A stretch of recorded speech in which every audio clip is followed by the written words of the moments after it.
Hola, muy buenas a todos. ¿Qué tal? ¿Cómo Hola. estamos? Hola. A ver, no sé si se me oye un poco bajo porque en el directo del jueves pasado luego me di cuenta de que se me oía muy bajo en comparación con el resto de los ponentes. Entonces, si me decís qué tal se me oye, pues igual puedo ajustar y subirme. Sí, decidnos en comparación cómo Se me se oye nos bien, pero oye. se me oye bajo en comparación con Lucía y Laura. Hola. Dicen Buenas que se te noches. oye bien. Vale, bueno, pues empezamos. Eh, pues nada, hoy tenemos una invitada que es Lucía. Lucía, saluda. Hola. Otra Y vez. otra vez. Será por saludos, vamos a ver. No, no hay que ser escasos con eso. Y nada, también está conmigo Laura, que bueno, ya A conocéis a mí ya me Laura conocéis. de otros directos. Dicen que Lucía se oye un poco más alto que nosotros dos. Bueno, hombre, pero es la invitada. A Lucía se le puede ir un poco más alto.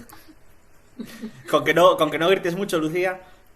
No, no. Si Si no, saturamos, avisad. sí, os bajo un poquito y ya está.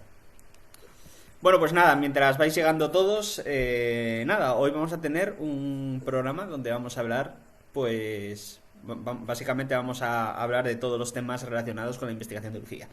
¿Vale? Lucía, ahora la presentaremos en condiciones, pero vamos, que por el título del directo ya podéis intuir que vamos a hablar de exoplanetas. Y exoplanetas está muy relacionado pues con, por ejemplo, búsqueda de vida extraterrestre, así que podremos hablar un poquillo de eso. Y Antes de que sigas, prometemos de verdad que esta vez va a ser mucho menos de 3 horas sí, y sí, dos sí, horas y sí. media. No podemos tener a Lucía aquí tanto tiempo, así que esta vez vamos a estar Eso está poquito, limitado. poquito más de una hora.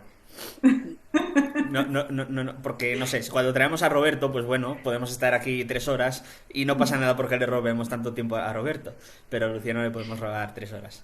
Efectivamente. No, 2:59 es mi tope máximo. Muy bien.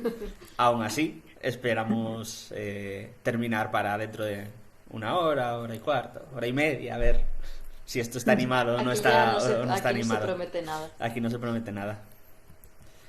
Bueno, pues ya tenemos 43 personas viéndonos. Hola a todos. Y así que nada, vamos a presentar a Lucía. ¿Vale? Lucía es investigadora del Instituto de Astrofísica de Canarias y es asturiana de un pueblo muy muy muy bonito que se llama Pola de Allande, en una región, en una comarca asturiana muy bonita de la que tendremos también ocasión de hablar. Y como para presentar a Lucía no hay nadie mejor que Lucía, pues cuéntanos un poquito por qué estás aquí y no sé, cómo has llegado a este programa. ¿Qué has hecho para estar aquí? ¿A qué te dedicas?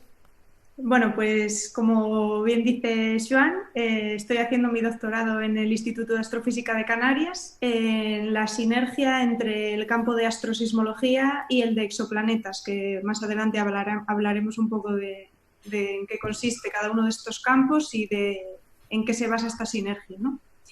Y bueno, estoy invitada aquí con mucho gusto porque, bueno, yo creo que ya os considero mis amigos, a los dos. Además, soy socia de Cielos Despejados, de la Asociación de Astronomía de Oviedo, de Asturias. Y porque, bueno, además recientemente hemos colaborado en un proyecto de divulgación en Allande, precisamente, en mi tierra, como comentaba Joan. Y bueno, pues últimamente estamos aquí petando un poco el tema de la divulgación, así que no podía faltar el apuntarme a esta invitación de Ciencia XL. Así que a ver si lo pasamos bien todos un rato. Seguro que sí. Nosotros encantados de que te hayas unido. Encantados de que te hayas unido. Bueno, pues antes de Ah, nada, para los que estáis por aquí por el chat y no lo sepáis, bueno, bienvenidos al bosón de Twitch y aquí estamos en una plataforma que es Escenio TV, donde hay programas muy buenos, de divulgadores muy buenos. Y bueno, este es uno de ellos, quizá no tan bueno, quizá de divulgadores no tan buenos, pero intentamos hacer lo que podemos. Y si queréis apoyar el proyecto, pues podéis hacerlo de varias maneras. Podéis, si tenéis Prime, Amazon Prime, podéis suscribiros gratuitamente durante un mes, lo cual nos beneficia.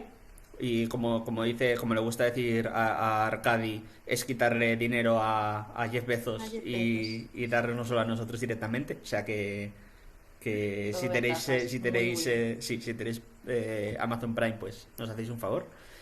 Y si, y si no, siempre podéis suscribíos con vuestros dineros y apoyar el proyecto. Tenéis que saber que la mitad de todo el dinero que recaudemos va directamente a la Asociación Española contra el Cáncer. O sea que también estaríais contribuyendo no a una, sino a dos buenas acciones. ¿Vale? Iba a hablar de September, pero no, y es 1 de octubre, o sea que ya no hay September que Ya valga. se acabó. Pero aún así, tenéis muchas ventajas. Si os suscribís, podéis entrar en el canal de Discord donde podéis hablar con nosotros, podéis interaccionar y podéis interactuar con la comunidad de Scenio TV, que es una comunidad muy maja, la verdad, que va creciendo poco a poco. Y luego, pues bueno, tenéis emotes exclusivos para suscriptores y un montón de cosas más. ¿Vale? O sea, de vez en cuando se hacen sorteos u otras cosas solo entre suscriptores. Todos aquellos que os hayáis suscrito durante septiembre, os recordamos que vais a participar en un concurso de 3 premios que todavía no podemos decir, pero que se desvelarán el sábado en el directo especial que ya recordaremos al final del programa. Y para los que os suscribáis ahora, entraréis en el siguiente concurso que hagamos cuando lo hagamos. ¿Vale? Cuando llegue. Concurso no sorteo.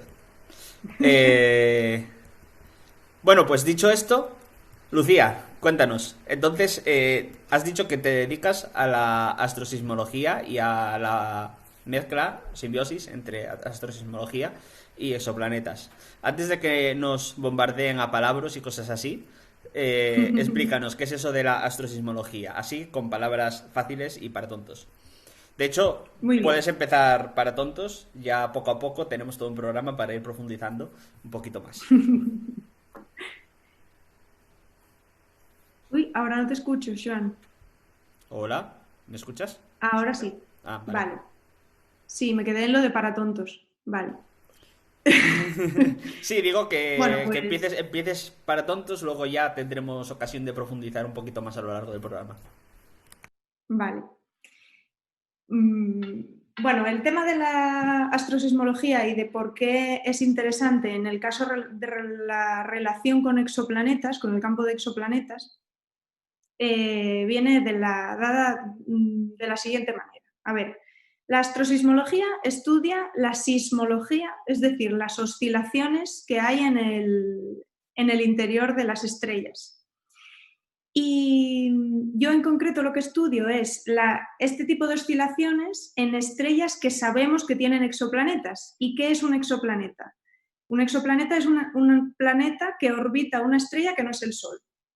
Entonces, yo estoy estudiando el interior de estrellas que sabemos que tienen planetas a través de las oscilaciones que podemos ver en su superficie.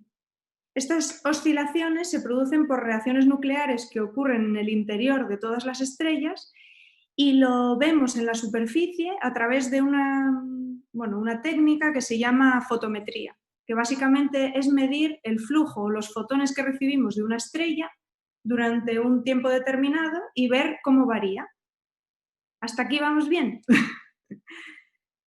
Sí, pero es que ya están Ya ya dije están los palabras. graciosos, sí, pero quieren que definas Sol, así que vamos a generalizar esto y además le vamos a cobrar los pedrolos por listo, pero que vamos a generalizar esto y vamos a explicar un poco más de las estrellas, de cómo funcionan las estrellas, si os parece bien.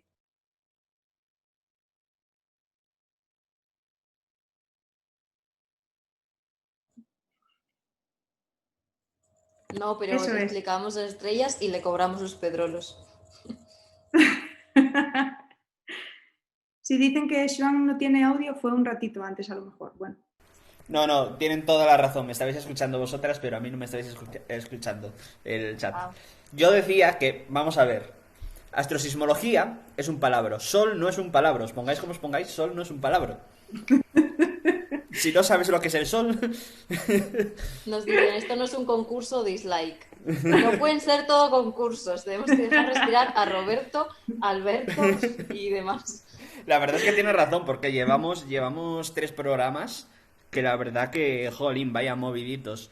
Uno de ellos aquí con Pepelu y con Héctor discutiendo ahí a tope, y 2 de ellos concursos que vamos. Pero bueno, tiene que haber de todo en este programa, ¿vale? Hablamos cosas muy interesantes, aunque no sea un concurso. Si me dejáis defino yo el Sol porque a mí me gusta, ya sabéis lo que me gusta definir del Sol. El Sol, Pues, el adelante. Sol es una batalla épica de las 4 fuerzas fundamentales de la naturaleza. Ya, Es verdad. si visteis otros programas de Bosón de Twitch ya lo sabéis, ¿no? Pero vamos a ver, el Sol es básicamente la gravedad que tira para adentro de una masa enorme de átomos de hidrógeno, y el electromagnetismo que tira para afuera, repeliendo los átomos, y la repulsión de Fermi más la presión de radiación. Y luego, a la verdad de presión, pues las fuerzas nucleares, fuerte y débil, pues juegan ahí y básicamente transforman el interior del Sol en un reactor nuclear que emite mucha energía. Fundamentalmente, luego esa energía se propaga de manera electromagnética, y todo esto, en equilibrio, las 4 fuerzas, hacen que el Sol brille durante un montón de tiempo. Y básicamente eso es el Sol. Y O así, simplificando, y eso son y las como dice- estrellas. O simplificando, y como dice Vigo existe, es Sol, es cosa que da calorcito. Fin. Eso también. Y es que te ganaste un montón de palabras. Es que ahora nos piden definir energía. Vamos a ¿Qué ver. opinas? Que energía no es un palabra. La energía normalmente se define como la capacidad de realizar un cambio, ¿no? En realidad, E igual a mc cuadrado también podría ser en parte una definición de la energía. Y una definición un poco más general, pues es eso, la capacidad de realizar cambios. Todo es energía. Ya está, canjear el palabra y que nos hagan... Vamos a ver, será Ahora por ya, palabras, déjate. quiero decir. Hoy va a haber muchas hoy va a haber palabras de muchos verdad. palabras. No nos hagáis Vaya definir por Dios. Ni palabra. palabra. Bueno, el tema de los soles en astrosismología es que vosotros cuando os imagináis una estrella, normalmente nos la imaginamos quietecita, como imaginaros, como una naranja, ¿no? Así como una superficie tranquila y bueno, aunque es verdad que las estrellas pueden ser más activas unas que otras, en realidad, si nos fijamos en su superficie, siempre hay como una especie de vibración, ¿no? Entonces, esa vibración es la que tratamos de detectar en astrosismología, y con ella, pues tratamos de calcular los parámetros más importantes que caracterizan una estrella, que serían su masa, su radio y su edad. Y ninguna de estas 3 es un palabra, ¿vale?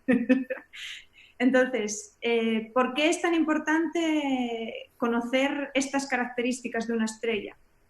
Bueno, en primer lugar, para, como dije, caracterizarla y saber más de esta estrella, y también en relación a los planetas que alberga o que tiene orbitando a su alrededor.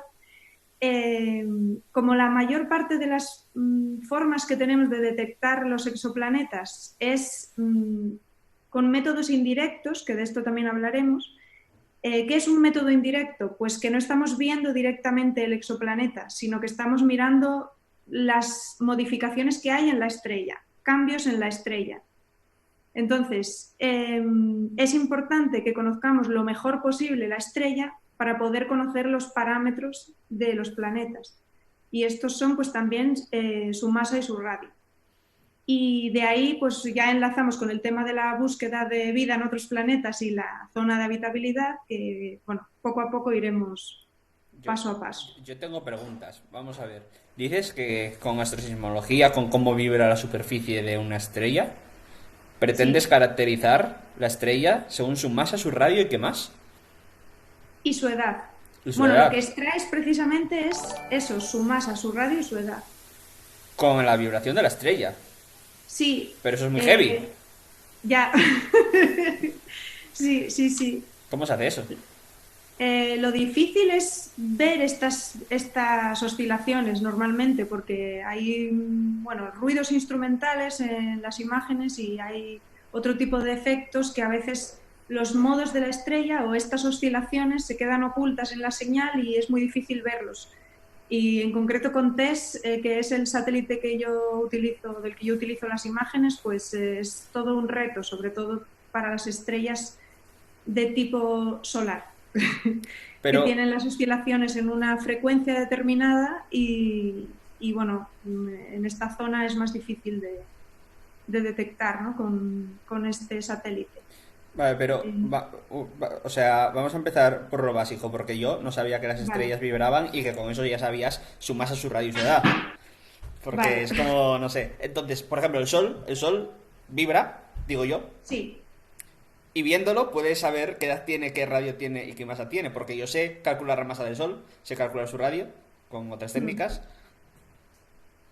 incluso se me ocurren cosas para la edad, pero con la vibración de la superficie del sol, eso es raro. Bueno, realmente es lo mismo que con el Sol. O sea, tú tienes, en el Sol tienes unas oscilaciones que están súper genial medidas, Sí, imagínate. sí, sí, claro.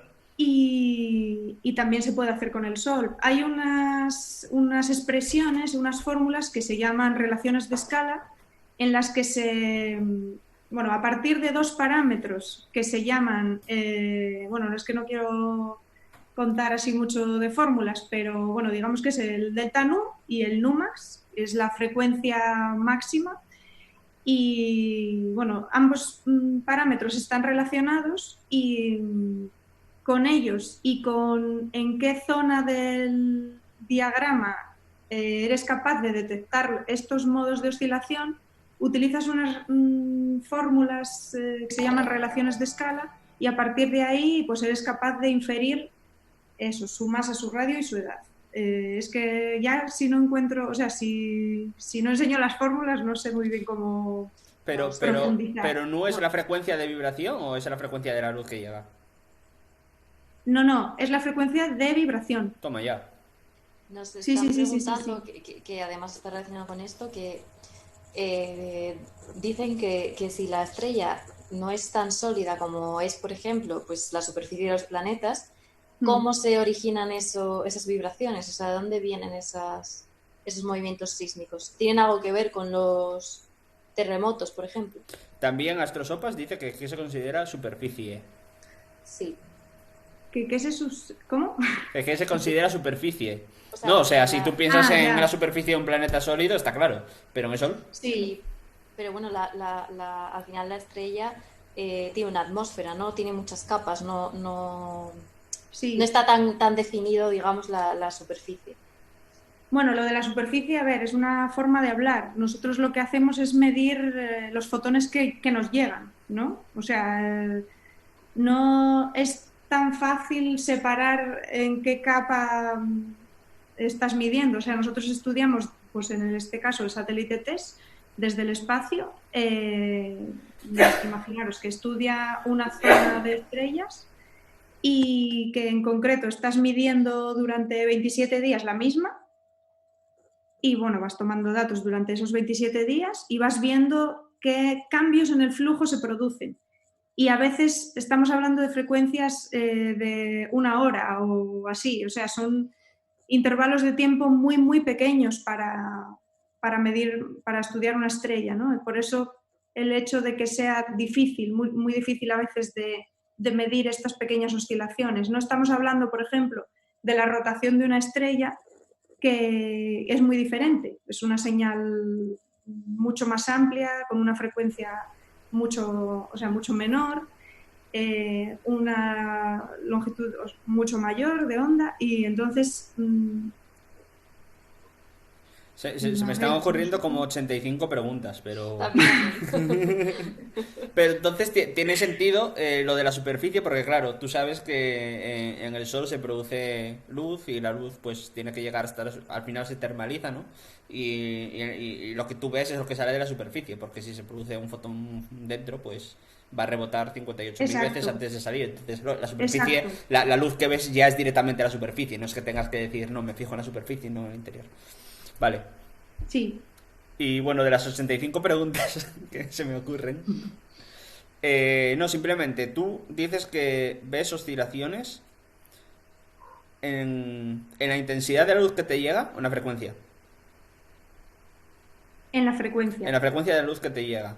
Vale. Bueno, realmente la gráfica en la que nosotros analizamos los modos de oscilación es la Power Spectrum Density, que es la PSD, en la que representamos la frecuencia frente a la intensidad de la señal, ¿no?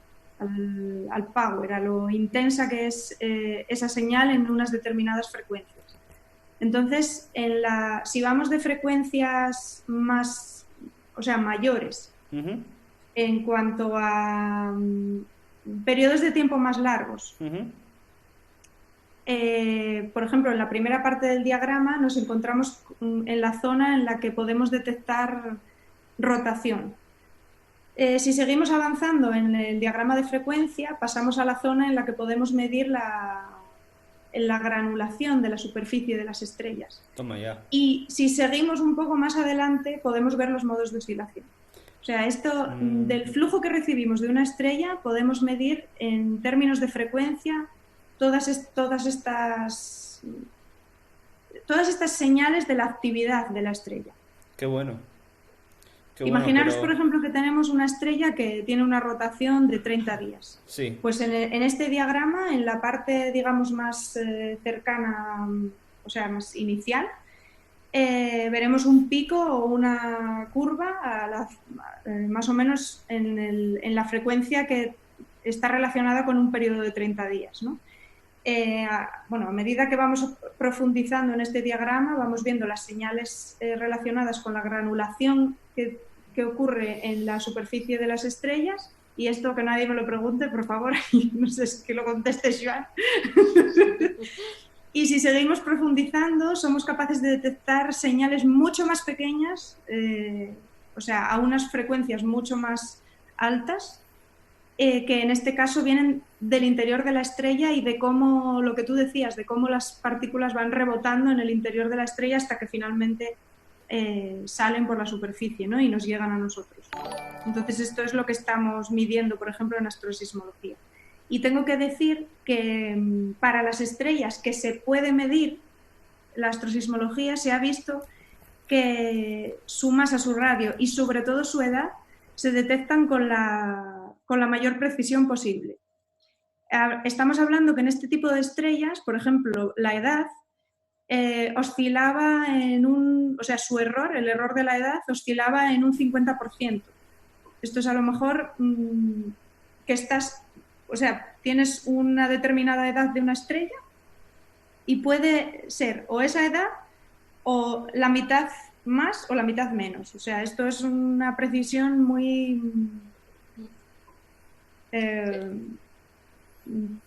poco... Es que Sí, poco precisa. Bueno, sí, es pero... que no quería decir eso, pero... Yo tampoco porque a veces, no sé, o sea, a veces dentro de diferentes campos, aproximar algo en un orden de magnitud ya es como, Claro, oh, mira qué no, pero es preciso. que con astrosismología o sea, se está reduciendo al 10% a lo mejor del error. Hombre, El es error, ¿sabes? considerable. O sea, estás a lo mejor en más o menos el 10%. Ujú.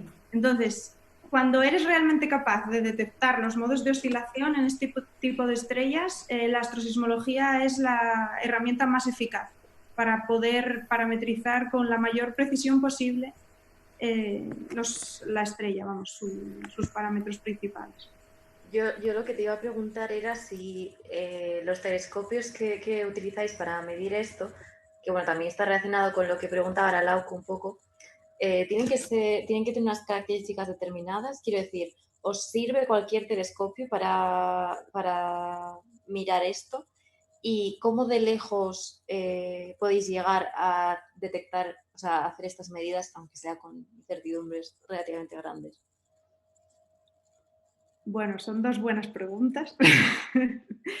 A ver, la primera, yo creo que para hacer fotometría ahora mismo hay muchísimos telescopios que se pueden utilizar y no tienes que tener unas características realmente muy potentes para poder hacerlo. Yo creo que lo que más necesitamos es una señal lo más continua posible.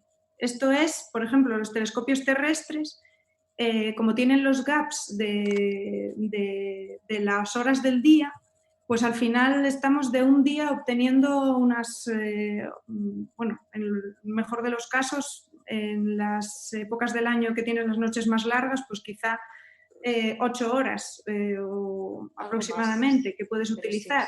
Entonces, estos gaps en astrosismología no ayudan, aunque sí que es verdad que si los modos de oscilación están a unas frecuencias un poco más pequeñas, pues a lo mejor puedes llegar a observarlo en detalle. Pero idealmente la característica principal es que cuanto más tiempo de manera continua estén observando a la estrella, mejor, porque estos gaps son los que más penalizan el tema de conseguir la mayor cantidad de señal posible durante un tiempo prolongado. Y sobre la segunda pregunta, que ya se me olvidó. Era que cómo de lejos puede estar una estrella para que podáis medirla. Esta pregunta nos la hacen en el chat.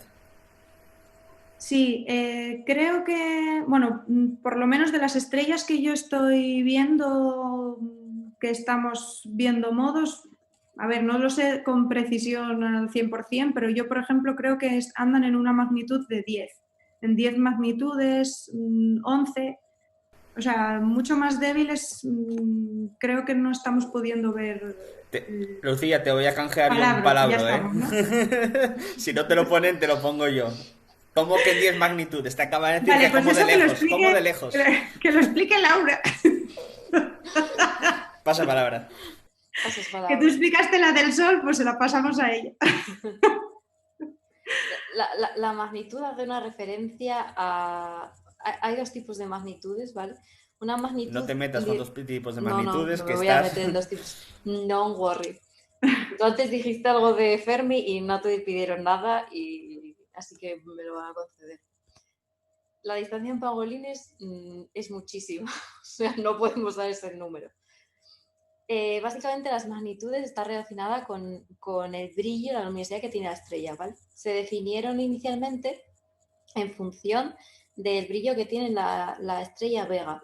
Vega es una estrella que es fácilmente visible en prácticamente todo el año porque está prácticamente en el cenit durante los meses de verano y en el hemisferio norte, claro. Y básicamente se utilizó como referencia, se la nombró porque sí, que Vega tenía magnitud 0. Porque sí, no hubo ningún tipo de acuerdo ni nada. El primero que definió las magnitudes dijo, pues Vega, y ya está. Entonces, a partir de ahí, todos los brillos que tienen las estrellas se miden en función de Vega, digamos, ¿vale? Entonces, las magnitudes pueden tener valores negativos o valores positivos. ¿Eso qué quiere decir? Que, por ejemplo, el Sol tiene magnitudes negativas. ¿Por qué? Porque es más brillante que Vega. Aunque no tiene ningún sentido, porque todo el mundo pensaría, bueno, si es más brillante, tendrá que ser, pues, yo qué sé, 15, 20, ¿no? Pero no, sería menos, yo creo que es menos 7 la luminosidad del Sol o algo así, o más, no sé, no recuerdo. Vamos, que vamos al revés porque son muchos órdenes de magnitud. Es menos 30 o algo así. Sí, sí. No sé, no menos recuerdo. 7 igual es a la Luna. No. Sí, puede ser. Bueno, da igual. Menos 32 dice Gaby. Digo Sister. Pues sí. Total, que vamos al revés. Entonces, ¿qué quiere decir? Que cuanto mayor sea el número, es decir, 10, como dice Lucía, más débil es la estrella. ¿De acuerdo? Entonces, yo creo que la sensibilidad ahora de objetos en fotometría está pues en torno a 28 o 30 en magnitud, que es una estrella muy, muy débil. Entonces, 10 está bien para esto. Bueno, desde mi perspectiva de extragaláctica absoluta, pero... Yo os digo que las estrellas más débiles que veis por la noche, a ojo, en un cielo bueno, como el de Pola de Llande, son de magnitud 5, 6, 7 como mucho. O sea que magnitud 10 es una estrella que no podéis ver a simple vista. O sea que hasta esas estrellas que son muy débiles se pueden estudiar, según Lucía. Bueno, quizá más, pero yo, vamos, con las que trabajé hasta ahora andan por ahí, entre 10 y 15 más o menos magnitudes, sí.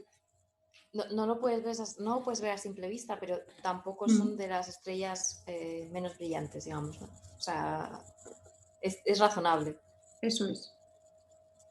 ¿Tienen algún tipo de peculiaridad? Quiero decir, es más fácil estudiar, porque lo que cabría pensar es que es más fácil estudiar las variaciones de sismología, digamos, en estrellas que son más grandes, ¿no? O sea, a lo mejor en gigantes o en supergigantes, frente a las pequeñas. ¿Esto qué nos puedes decir? Sí. De hecho, bueno, el tipo de la estrella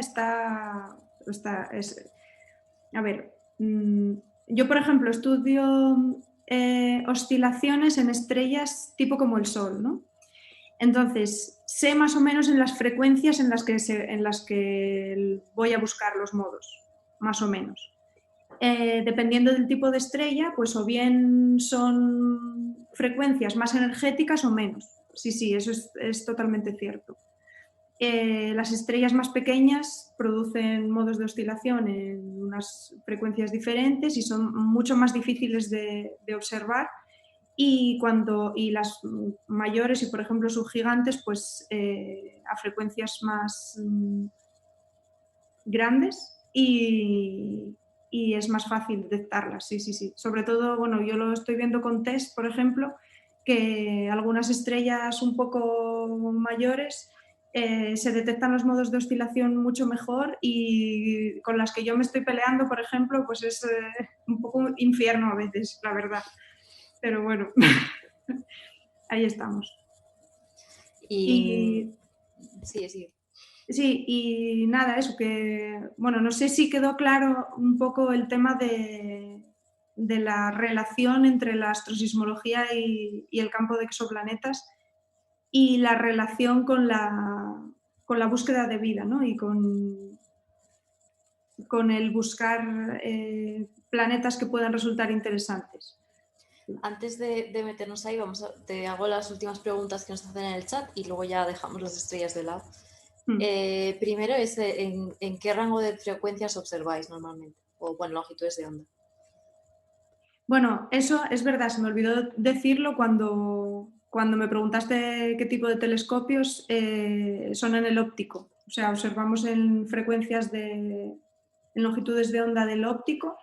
Y bueno, pues no sé decir ahora exactamente cuál es el rango de frecuencias de TESS, pero bueno, si no lo busco en un momento. No, bueno, ese del óptico ya Sí. que hagan sus cuentas. Eso es, sí. Es que yo los números estos los memorizo muy mal, ¿qué vamos a hacer? ¿Para qué Pero los vas a sí, memorizar si está en un manual? cuando tú, exacto, números en la cabeza lo tonto, cuanto menos mejor. Pero vamos, que sí, estaba tratando de recordar alguna otra característica importante de los telescopios y recordé eso, que obviamente tiene que ser en el óptico. Y a veces un poco hacia el infrarrojo, infrarrojo cercano también. Porque hay estrellas que emiten más en esas longitudes de onda. Entonces, en función del tipo de estrella que estés estudiando, pues vas a moverte un poco más hacia el infrarrojo cercano. Pero en las que estoy estudiando yo, que son las estrellas tipo como el Sol, pues en el óptico directamente, sí. Yo Bueno, tengo una tiene pregunta. sentido, ¿no? Una pregunta que yo creo que es de espectrometría, ¿no? Porque yo me imagino que la variación de la frecuencia de la luz debido a estas rotaciones, que en algunos casos estamos hablando de que es una frecuencia de rotación de la estrella de días, ¿no? O lo que puede tardar. Sí. Tienes que tener una precisión bestial para medir el cambio de frecuencias. Quiero decir, el delta nu partido por nu tiene que ser muy pequeño, muy pequeño. Esto me Sí, sí, sí, imagino sí, que sí, es sí. general de espectrometría, pero Tú deja de decir no por ahí. No. Es que antes, Bueno, es que antes se lo dijo en la, Se en la llama, fórmula. pero eso es solución. No, pero ese es el nombre del parámetro. Sí, no es... bueno, dejemos nombres aparte. No es la Mira, por frecuencia. ejemplo, estoy midiendo ahora mismo, bueno, en una estrella que estuve analizando hoy, tenía los modos más o menos rondando los 3000 microhercios. O sea, estamos en este rango de frecuencias, en microhercios. No. A mí dame el número de longitud de onda, que si no yo no lo sé. No. Mi cerebro funciona en longitudes de onda. Ya, pues no tengo calculadoras en la cabeza. Vale. O sea que- O sea, pero estamos hablando estamos hablando, a ver, deja de pensar, microhercios, ¿no? ¿Verdad? Microhercios Sí. y la luz visible son terahercios, más que terahercios. Son centenares de terahercios, ¿no? Es que yo tengo el espectro en la cabeza, pero son en Mm, longitudes de onda, no en frecuencias, entonces Sí, yo ya. me explotas, me explotas. Es Pero que yo vale, como sí, me trabajo puedes... siempre en frecuencias, pues al final tengo también la PSD en la cabeza, ¿no? Vale.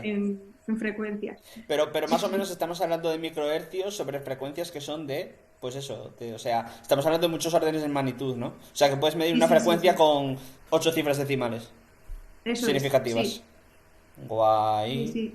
eso es muchísimo. Me gusta, me gusta, me gusta. Apuntaré para el próximo concurso una pregunta así del estilo. Eso, aprovecha ahora que no nos está viendo ni Roberto ni Alberto. O sea que perfecto. Ni Nevesu. O sea, No, no, no, perfecto. no. El próximo concurso, bueno, a ver, tampoco quiero hacer aquí spoiler, ¿no? Pero yo creo que va a ser a físicos. Genial. Porque últimamente solo traigo a no físicos. Bueno, Creo que ya os podréis imaginar qué físico puede que venga. Laura, De hecho, puede que esté en el chat. ¿qué va a estar en el chat? Bueno, O- lo que decías de los órdenes de magnitud, o sea, bueno, como estamos hablando de frecuencias que son segundos a la menos uno, un hercio, un segundo a la menos uno, son 10 a la menos 6. O sea, un hercio es 10 a la menos 6 microhercios. Pues en este rango de unidades estamos hablando de frecuencia, vamos. Vale. No sé si se me entendió. Sí, sí. Vale. Ahora que ya que antes te cortamos, ya podemos dar el salto a hablar directamente de los exoplanetas, ¿no? Ahora, ¿cómo detectamos los exoplanetas? Y también con qué precisión. Más que como detectamos, yo diría, ¿qué tiene que ver la astrosismología con Con los los exoplanetas? exoplanetas, efectivamente. Cuéntanos. Vale, nosotros tenemos un lema que es que cuanto mejor conoces, cuando mejor conoces a la estrella, mejor conoces al planeta, ¿no? Porque a día de hoy, bueno, hay distintos métodos de detección de exoplanetas. Los definimos entre métodos directos y métodos indirectos. Y la pregunta para saber si es un método directo o indirecto es, ¿ves realmente el planeta de una forma directa, como vemos Marte, Júpiter y Saturno, por ejemplo? Pues si eres capaz de ver de una forma directa el planeta, es un método directo, un método de detección directo. Y si no, es un método indirecto. ¿Esto qué significa? Que lo que haces es estudiar su estrella y a partir de variaciones que se producen de forma periódica, se estudia la posibilidad de que estas variaciones sean producidas por un exoplaneta. Entonces, a día de hoy, bueno, hay muchos métodos diferentes de detección, pero yo diría que dentro de los métodos indirectos, que son los que a día de hoy, bueno, han producido el mayor número de descubrimientos de exoplanetas, hay dos que son los más importantes, que es el de tránsitos y el de velocidad radial. Entonces, en el método de tránsitos lo que hacemos es que, bueno, hay un sesgo, ¿no? Este método de detección tiene que, o sea, la estrella, sus planetas tienen que estar en una posición determinada con respecto a nosotros para que podamos ver estas variaciones en las medidas de la estrella. ¿Voy bien? ¿Sigo? Sí, sí, sigue, sigue. Vale. Entonces, si tenemos una estrella con un exoplaneta, imaginaros, Y lo que hace este exoplaneta es orbitar a la estrella y de vez en cuando pasa entre su estrella y nosotros, es decir, está orbitándola y pasa por delante. Pues este paso por delante, que se llama tránsito, lo que hace es que se disminuye el flujo o la cantidad de luz que nos llega a nosotros a nuestros telescopios o satélites o a la Tierra, ¿no? Entonces, si esta disminución en la cantidad de luz que recibimos se produce siempre de forma periódica, como sería si fuese un planeta pasando por delante, pues es muy probable que sea un exoplaneta. ¿Qué pasa? Que hay otro tipo de actividad de la estrella que también suele tener una cierta periodicidad, que son las manchas, o lo que conocemos nosotros como manchas solares. Las manchas se producen, bueno, yo tengo entendido que es porque son las zonas por las que sale el campo magnético, o sea, las líneas de campo magnético del interior de la estrella hacia afuera, y esto lo que produce es una disminución de temperatura en esa zona de la superficie de la estrella. Entonces, visto desde lejos, lo que se produce también, si estamos mirando la estrella, es también una pequeña caída en la luz que recibimos. Y esto, pues estas manchas duran un cierto tiempo también en la superficie de la estrella.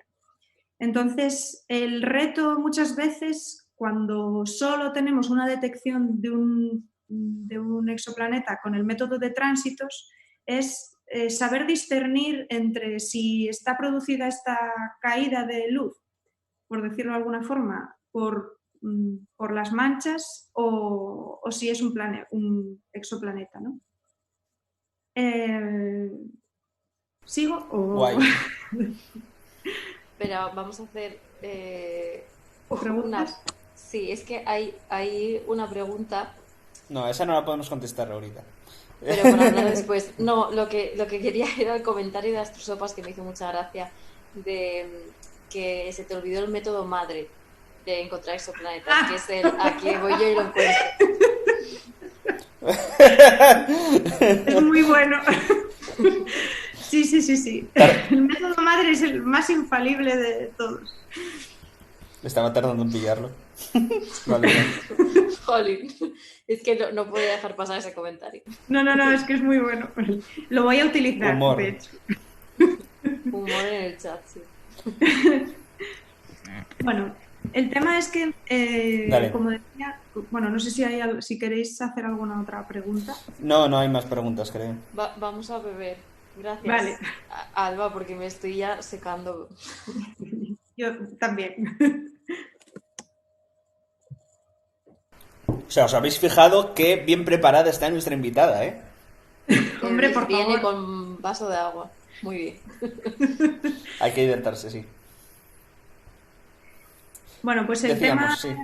lo que decía es que también a la hora de detectar exoplanetas lo que se hace, si se puede, es aplicar distintos métodos de detección. Entonces, lo más probable es que si por 2 métodos de detección obtienes como resultado que lo más probable es que esa señal sea producida por un exoplaneta, pues no es lo mismo que cuando solo tienes un método y a lo mejor tienes el problema de la actividad de la estrella, ¿no?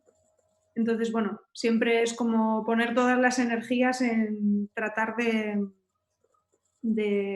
que la detección sea lo más segura posible, ¿no? Que no quede lugar a dudas. Y, por ejemplo, un método que se suele combinar mucho también con, bueno, como decía, uno de los más importantes también entre los métodos indirectos es el método de la velocidad radial, ¿no?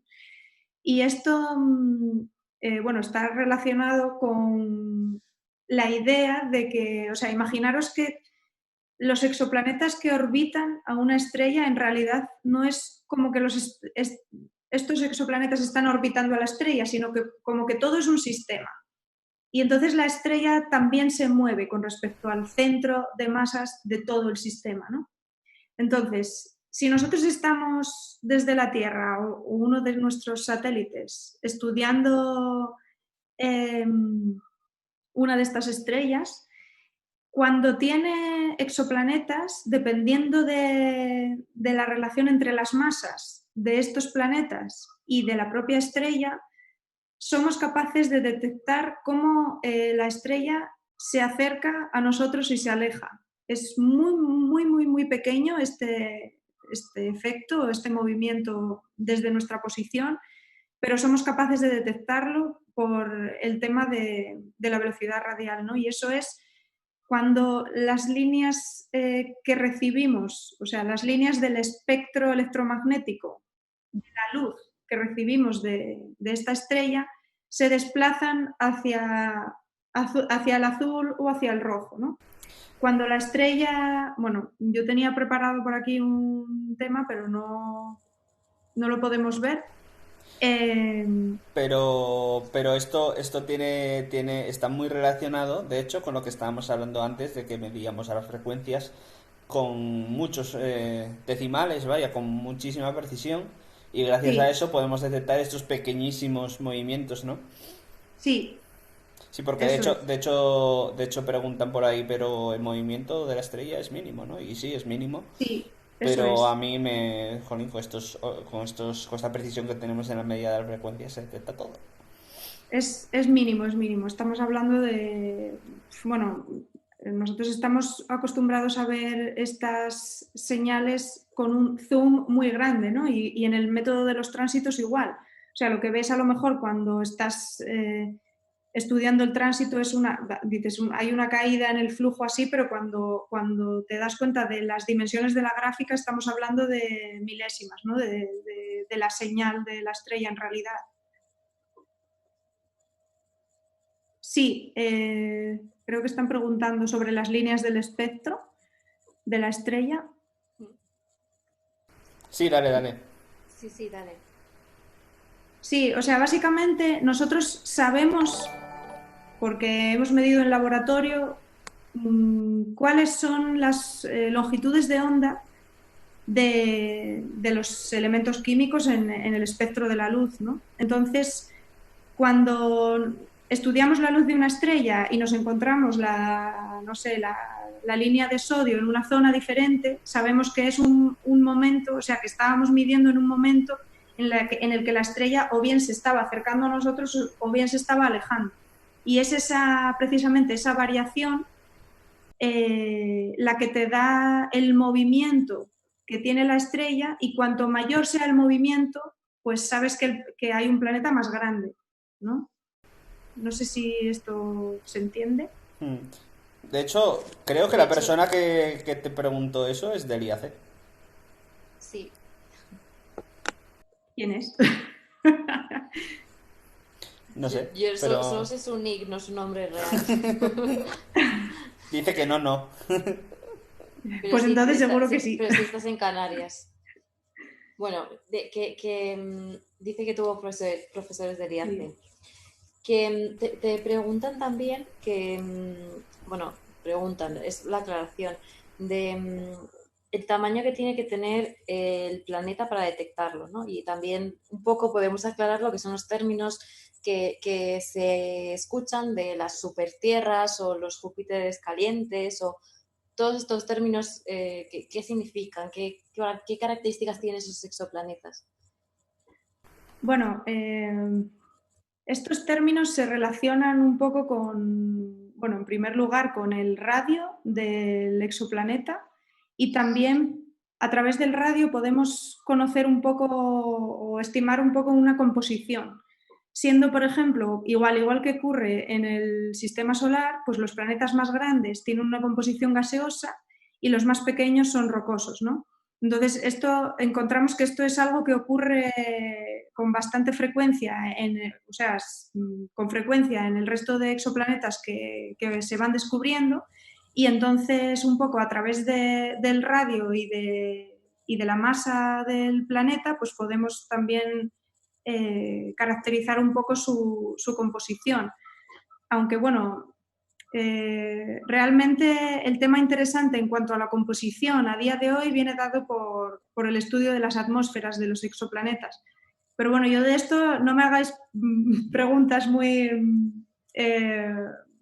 muy concretas porque no es mi campo. O sea, hay gente como bien sabéis en el IAC que se dedica a esto, y yo al final sé un poco las nociones básicas, ¿no? Que al final, a día de hoy, las herramientas que tenemos para catalogar un poco los exoplanetas que nos parecen más interesantes en relación a la búsqueda de vida, pues es eso, ¿no? Que se parezcan lo máximo posible al tamaño de la Tierra, porque es el único escenario que conocemos a día de hoy en el que haya vida. Entonces, bueno, pues eso es lo que lo hace un objetivo interesante.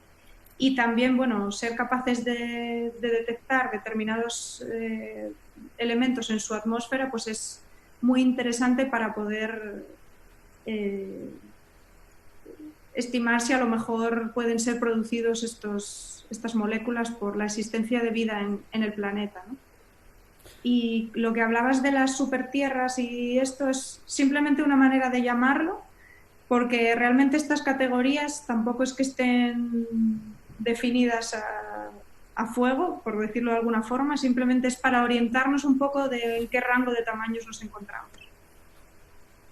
Entonces, cuando se dice que hay un Júpiter caliente, por ejemplo, que es un término que se utiliza mucho, se trata de que hay un planeta gaseoso muy grande, un gigante gaseoso, y que está muy cerca de su estrella, por ejemplo. Y bueno, estos términos se utilizan para orientar un poco, ¿no? De en qué tipo de planeta estamos. Uh-huh. Nos pregunta Mola Saber, una pregunta muy interesante, que es que como cuando tienes planetas grandes en un sistema estelar, entonces el centro de gravedad no es como si tienes solo dos cuerpos. Entonces la estrella bambolea, ¿no? O sea, gira de manera rara. Entonces yo me imagino que eso se medirá, o sea, al final haces una simulación y harás un fit y eso te saldrá el número de planetas que hay. Pero bueno, pregunta cómo se mide ese bamboleo o cómo se limpia ese bamboleo para poder determinar cómo son los planetas o el planeta. Bueno, yo realmente esto no sé cómo se hace y yo no lo he hecho nunca, pero lo que sí sé y que probablemente esté relacionado o sea sea una forma de responder a esta pregunta, es que cuando hay más de un planeta, siempre hay uno que es el que produce la señal más grande. Y entonces, lo que se hace es, una vez que se detecta esta primera señal y se caracteriza, se elimina y se vuelve a hacer otro estudio con las señales que quedan. Y entonces, al haber eliminado la contribución del planeta mayor o del que mayor influencia ejerce sobre la estrella, ves cuál es la siguiente señal, ¿no? Y así sucesivamente. Por ejemplo, en sistemas multiplanetarios, que a lo mejor estamos hablando de 7 planetas, lo que se hace es eso. O sea, una vez que tienes caracterizada la señal principal, la eliminas, vuelves a medir, vuelves a ver qué otros cuerpos puede haber en estas medidas. Y yo me imagino que cuando hay exoplanetas que son muy parecidos, pues ahí a lo mejor está el reto, ¿no? La dificultad de poder distinguir bien la señal de unos o de otros. En cualquier caso, yo creo que la clave para todo esto es que cuanto más, y voy a decir una obviedad, pero a veces hay que decirlas, en este tipo de cuerpos que a lo mejor son más interesantes porque hay señales que no sabes explicar, lo que se hace es volver a pedir tiempo de observación y poner el foco ahí para tratar de distinguir qué es lo que está pasando, ¿no? Y cuanto más tiempo de observación tengas, quizás sea mucho más fácil poder distinguir el efecto de estos planetas porque no orbitarán a la vez. Entonces su contribución se va a ir separando y se va a ir distinguiendo. No sé si se Carlos ha quedado muy contento con tu explicación. Sí, sí. Gracias. Se entendió perfecto. La verdad es que está guay esos métodos. A mí me gusta. Nos dice Baralauco que cuántos planetas planos como el nuestro hemos descubierto. Planos, ninguno, solo la Tierra. Ya visteis que es la única que da, como son sombras rectangulares en la Luna y demás, ¿no? El resto son todos redondos menos la Tierra. Vale, vale. Sí, es una muy buena pregunta. A mí también me gustaría saberlo, la verdad. O sea, hay ciertas preguntas que me fascinan, Para los y, cuales no hay respuesta, no, no tenemos una respuesta, ¿no? pero es extraño que no haya una respuesta, porque, jolín, igual que hay afirmaciones de este tipo, pues porque no hay una respuesta de este tipo que las acompañe. O sea, Porque no, nos engañan. Estamos en una conspiración mundial y nadie quiere que sepamos cuántos planetas planos hay en realidad. Y también quieren saber cómo se llaman los elefantes y supongo que la tortuga que sujeta al planeta. la fila de tortugas, ¿no? Sobre la que Efectivamente. está... Pues no Sí, sé, yo creo que no tienen nombre, tendremos que inventarlo nosotros. Chat, estamos abiertos a opciones. claro, sí, sí, podemos bautizarlas ahora mismo en una brainstorming de estos. Venga, Sí. ahora en serio, ¿cuántos exoplanetas hemos descubierto? Pues ¿Sabes me darnos un encanta número? que me hagas esa pregunta porque lo acabo de mirar antes de Muy conectarnos. bien, así Y me gusta. esto lo tengo aquí. O sea que a día de hoy, 1 de octubre de 2020, hay 4.284 exoplanetas confirmados, 5.558 candidatos para confirmar, o sea, nuevos aparte, de los 4.000 y pico, están otros 5.600 casi que aún no han sido confirmados, pero que bueno, hay una buena detección. Y esto, en otras palabras, viene a ser unos 3.179 sistemas planetarios. ¿Qué quiere decir esto? Que estos son 3.179 estrellas que tienen o un planeta o más, ¿vale? De tipo, pues, como el sistema solar. Ujú. Entonces, con respecto a estos datos, a mí siempre me gusta comentar que, bueno, yo ya voy teniendo una edad, pero el primer exoplaneta se descubrió en 1995. O sea que yo, por ejemplo, tenía 10 años, o sea, bueno, a punto de cumplirlos. A mí lo que me parece fascinante, Yo no tenía ni uno. O bueno, sea, pues ahí estabas, Laura. O sea, en tu vida es el campo de exoplanetas, el tiempo que lleva funcionando, ¿no? O sea, ya desde antes se creía que podría haber exoplanetas en otras, o sea, planetas en otras estrellas, pero bueno, fue realmente en 1995 cuando se detectó el primero, y después, bueno, hay un GIF muy bueno que también lo tenía por ahí, pero no lo pudimos ver. Pero bueno, yo creo que si ponéis en Google GIF exoplanetas o detección de exoplanetas a lo largo del tiempo o algo así, o quizá en inglés, podéis ver un GIF en el que se van rellenando los exoplanetas a medida que van pasando los años. Y es muy bonito verlos porque además vienen separados por métodos de detección, y se va viendo cómo el satélite Kepler, por ejemplo, que bueno, fue el antecesor del TESS que estoy utilizando yo ahora en mi investigación, por ejemplo, se detectaron muchísimos exoplanetas, y cada vez que se lanza un nuevo satélite hay un boom en ese GIF de detección de exoplanetas, y la verdad que es increíble.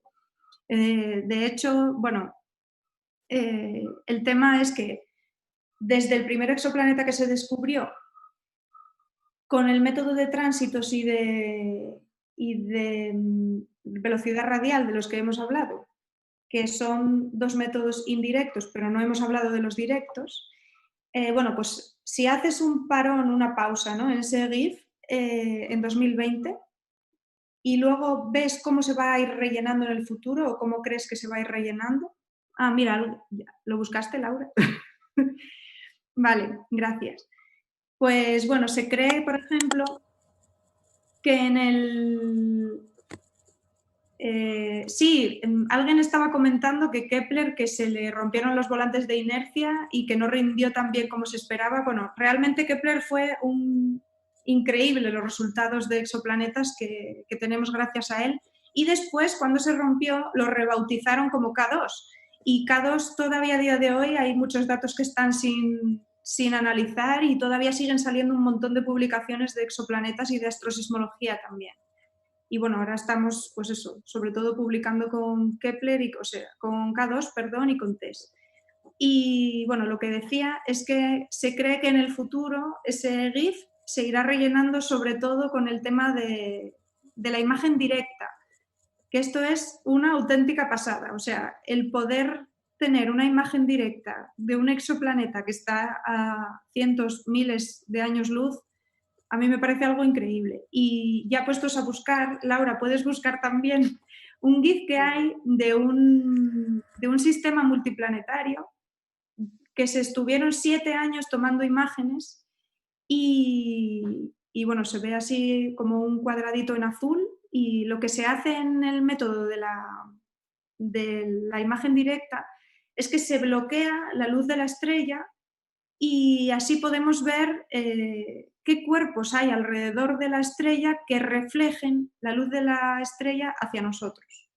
Esto es, por ejemplo, tú imagínate que tienes una bombilla y que, bueno, como cuando hacemos los astrónomos aficionados, que tenemos una farola puñetera delante y no ves las estrellas, que la tapas de bloquear un poco y así puedes ver mejor la luz de las estrellas, ¿no? O Pues te la cargas directamente. Sí, exacto, o una perdigonera o algo así directo. Pero bueno, el tema es que este método tiene un gran futuro y como cada vez somos capaces de detectar señales más pequeñas, pues en el futuro vamos a poder ver directamente muchos exoplanetas y esto es algo apasionante. Y en este GIF, si lo podéis ver al final, a mí me gusta muchísimo porque se ve como durante esos 7 años los exoplanetas van orbitando a la estrella, cada uno en su órbita, a su paso, y son imágenes reales del método de la imagen directa. Y ya estoy en ello porque ya. no está fácil de encontrar así a lo bruto. Qué guay, o sea que la conclusión de esto es que vamos a tener un futuro lleno de exoplanetas, donde los vamos a poder ver mucho mejor. Sí, bueno, de hecho, es que me van viniendo cosas a la cabeza. Hace unos meses, en pleno confinamiento, se publicó un paper que decía que había un estudio estadístico de todos los sistemas planetarios que se habían encontrado hasta el día de hoy y lo que se había hecho era una estimación de cuál era la probabilidad de que hubiese un planeta similar a la Tierra en tamaño y composición, me refiero a rocosa, orbitando a cada estrella. O sea, por cada estrella del universo, ¿cuál es la probabilidad de que haya un planeta como la Tierra orbitando? Entendamos, por favor, como Tierra, no como que haya vida y estas cosas, ¿no? Sino en tamaño. Uh-huh. Y tenían una cota máxima de un 1,18, no, espera, era un 18%, perdón. Era un 0,18, era un 18% de posibilidades como máximo. Y a mí esto me parece increíble, o sea, no sé a vosotros, pero, o sea, es que tiene que haber cada pasada de planeta por ahí que, no sé, y a mí esto es lo que más me llama la atención, ¿no? Y alguien preguntó por aquí. Sí, tenemos varias preguntas, te las podemos ir haciendo. Además que ya llevamos un poquito más de una hora, entonces vamos con estas preguntas. Queda pendiente una pregunta que hizo antes Weeping Angel, que me la tengo guardada, luego se la contesto. Pero sí, si se las puedes hacer, Laura. Sí, bueno, primero te preguntan que ya a nivel más personal, ¿qué es lo que te gustaría encontrar a ti? A mí. Observando. ¿Cuál es tu, no sé? A ver, yo soy una persona que suele tomar las decisiones en su vida en base a la ilusión y a mí estas cosas para mí son muy importantes, lo que sientes y lo que te gustaría y lo que tal. Pero es cierto que en la tesis lo que tienes es una cierta presión por hacer lo que tienes que hacer, que es publicar un determinado número de artículos para terminar a tiempo y para hacer una buena tesis, ¿no? Entonces, lo que a mí me gustaría y lo que probablemente pase, no tiene por qué ser lo mismo, pero, hombre, a mí me encantaría descubrir un exoplaneta Pero es verdad que a día de hoy, bueno, lo que estoy haciendo es, estoy trabajando en otra cosa, estoy trabajando en un código que optimice la detección de los modos de las estrellas en estrellas con exoplanetas, de estas que estábamos hablando antes. Y no sé si voy en algún momento a poder cambiar un poco a esto, ¿no? Es complicado. Pero lo que me gustaría hacer, que sí que veo más viable, quizás sea aplicar este código para conocer lo mejor posible las estrellas que estoy estudiando y que esto sirva para conocer mejor los exoplanetas que las orbitan. Que, por ejemplo, un planeta que parecía tener un radio que lo hacía a lo mejor pues un planeta que no parecía muy especial, de repente pase a ser un planeta interesante porque tiene algo diferente, ¿no? Este tipo de cosas son las que se buscan hoy en día. No tanto el detectar un exoplaneta, porque como hemos visto a día de hoy hay un montón, sino el detectar algo que sea diferente y que sea interesante, ¿no? Que sea interesante el descubrir qué es lo que está pasando ahí.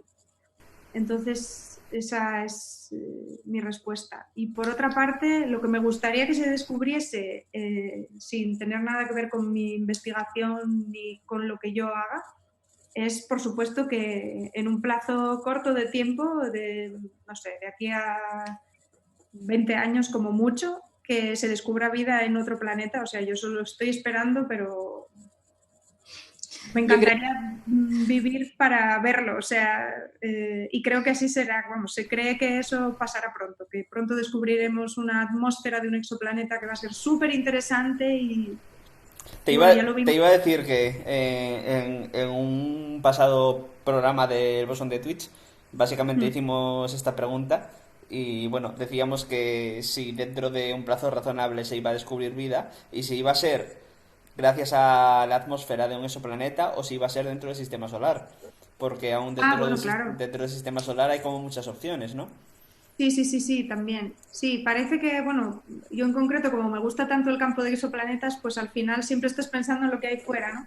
Y eso nos pasa muchas veces en la vida también, que estás mirando para otro lado y a lo mejor lo tienes cerca, ¿no? Claro, no, es que... Pero Sí. Claro, es que quiero decir, si ves a simple ojo, digamos, estudias las atmósferas de los planetas del sistema solar, no hay vida.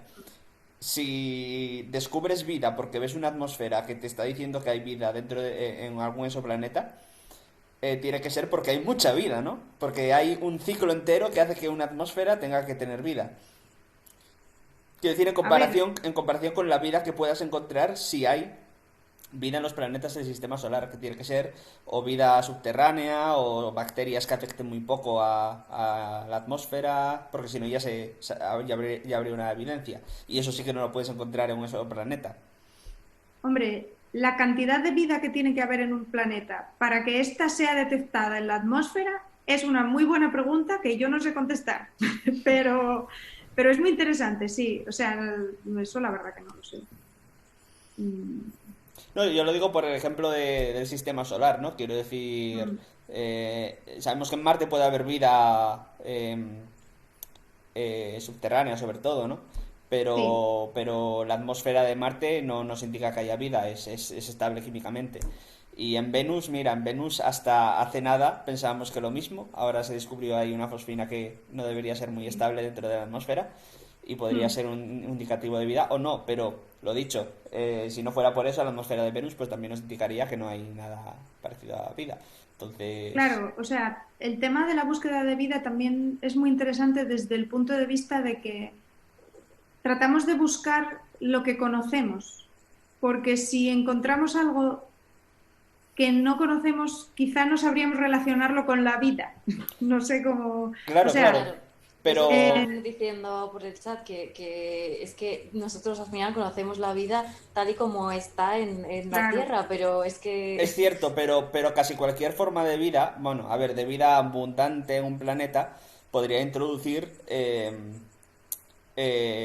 un desequilibrio químico dentro de una atmósfera que sí podríamos detectar. porque podemos ver qué composición tiene la atmósfera y yo qué sé, si tiene mucho oxígeno y mucho dióxido de carbono, eso no es estable, eso se quemaría con el paso del tiempo, entonces tiene que haber vida. Pues algo así podría ocurrir, aunque sea con otros elementos. Es verdad que también podría no ocurrir, ¿no? Y podría ser de otra manera la vida o no estar en la atmósfera y estar en el interior del planeta, a saber. Hay Claro, muchas pero el opciones. tema es que, por ejemplo, el tema de lo que se descubrió, de la molécula que se descubrió en Venus, Ujú, bueno, como ya lo discutisteis el otro día, tampoco quiero dar mucho detalle ni nada, pero el tema es que sabemos que esa molécula en la Tierra tiene un origen que pasa por la vida. O sea, o bien se produce por la industria humana o por estas bacterias, ¿no? ujú. Entonces, el hecho de que en Venus se detecte, puede haberse detectado obviamente por otro mecanismo diferente que en la Tierra no conocemos, que esté relacionado con la vida o no. Entonces, esto es aplicable quizá a otras moléculas que nosotros aplicamos siempre lo que conocemos de aquí. Pero, o sea, si encuentras una molécula que te llama la atención en la atmósfera de un exoplaneta, bueno, X, obviamente tienes que seguir investigando, ¿no? Pero lo primero que haces es ver, bueno, ¿cuál es el origen de esta molécula en la Tierra? Y ya lo relacionas con la vida o no. El tema es que la única forma de estudiar vida a través de una atmósfera es utilizar elementos que se produzcan aquí en la Tierra porque sí hay vida. O sea, el resto es como, pues vale, está aquí, la detecto, podría ser por esto, podría ser por lo otro, pero no puedes concluir nada a no ser que sea algo que esté directamente relacionado con la vida, con procesos que conocemos. No sé si me estoy liando un poco, Sí, pero... sí, sí, no, no, sí, sí, se te entiende. Además, también hay otro punto que es lo que comenta Carlos Pazos, que es que al final, si ahora si hubiera vida en otro planeta que está muy lejos de nosotros y encuentran la Tierra, probablemente no detectarían signos de vida en la atmósfera, Eso porque es. al final también influye mucho la distancia. O sea, Sí, obviamente tenemos un límite que viene marcado sí, por la velocidad de la luz y al final la vida en la Tierra empezó en los océanos, que igual es lo que le puede estar pasando a las lunas claro. de aquí del sistema solar. Entonces, el hecho de que no detectemos justo en la atmósfera los biomarcadores no Mm, quiere decir que no pueda existir algún tipo de vida mm. dentro de ese cuerpo celeste, digamos. Eso es. O sea, en todas estas medidas es como muy importante tener en cuenta el tiempo. O sea, es un tema que a veces obviamos porque en astrofísica parece que los tiempos, bueno, pues que las escalas de tiempo son muy grandes y como que para nosotros siempre está todo igual, pero, pero en las escalas de la vida el tiempo es muy corto, entonces hay que tratar de siempre tener en cuenta el tiempo y el momento en el que se encuentra cada planeta. Ujú. Sí, sí, sí, totalmente. Mira, también preguntaron algo antes que ya se me pasó, que es básicamente cómo se hace esa detección de las atmósferas, porque cómo somos capaces de saber con las medidas que nos comentaste antes, con los métodos que nos comentaste antes, cuál es la composición química de la atmósfera, porque al final la atmósfera de un planeta, Mm. igual que la de la Tierra, es muchísimo más fina y pequeña en comparación con el tamaño del planeta, ¿no? Entonces, ¿cómo de fácil o difícil es detectar esas atmósferas? Bueno, yo creo que es bastante difícil y que los momentos que se utilizan para, o sea, en primer lugar, para poder estudiar la atmósfera de un exoplaneta, este tiene que transitar. O sea, tiene que ser un planeta, lo que hablábamos antes, ¿no? Que pase por delante de la estrella y por detrás y que tú puedas hacer medidas en diferentes momentos del tránsito. Y hay dos momentos que son fundamentales, que es cuando la estrella está justo en el límite, que está pasando como por delante del planeta, pero saliendo hacia afuera, ¿no? O sea, dejando de bloquear parte de la luz de la estrella. O sea, en ese momento es cuando esa componente de la atmósfera del exoplaneta se puede medir mejor. Y bueno, en las dos partes, ¿no? Cuando está entrando y cuando está saliendo. Y también es muy importante el tránsito secundario, que es cuando la componente de luz del planeta no está, o sea, imaginaros que yo soy la Tierra, esta es la estrella y bueno, el planeta está aquí, ¿no? Pues cuando el planeta está por detrás de la estrella y no tiene ningún tipo de contribución, o sea, esos momentos son todos muy importantes a la hora de poder detectar la atmósfera del Pero exoplaneta. tú eres la Tierra. Sí, Ah, el vale, vale. observador. Tú eres la Tierra. Sí. Sí, Entonces Vicky. ya me hago la imagen, vale. Nos pregunta Joanes que dice que se superponen todas las líneas, que es un follón. Bueno, en realidad no, porque precisamente ahí entra un poco tu trabajo, que es el poder determinar primero las características de la estrella, porque así es lo que decías al principio. Si no conoces bien a la estrella, es imposible conocer bien al planeta. Entonces, no es tan follón, o sea, eso también está pensado. Claro, eso que dice él es precisamente lo del tránsito secundario. Cuando la estrella está por la parte de detrás o sea, perdón, cuando el planeta está por la parte de detrás de la estrella, nosotros ahí medimos directamente el espectro de la estrella. Y entonces cuando el planeta aparece por uno de los lados, ya empieza a contribuir en la luz que estamos midiendo. Empiezan a Entonces salir son cosas importantes raras. todos esos momentos. ¿El qué? Que empiezan a salir cosas raras en el espectro, ¿no? Y ya... Sí, exacto.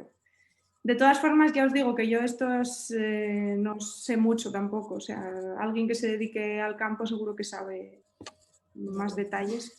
Yo Yo creo que solo sé lo con básico. esto quedan tranquilos. Quedamos tranquilos todos, no te preocupes. Satisfechos Sí. todos. Vale, ¿había alguna pregunta más por ahí?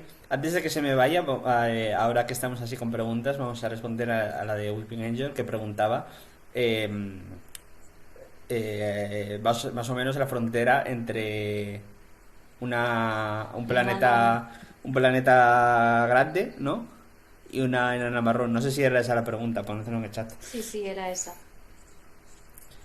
Vale, entonces, una de las características más definitorias de una estrella es que produce reacciones nucleares en su interior, ¿no? O sea, básicamente el Sol está muy caliente porque produce reacciones nucleares de fusión en su interior.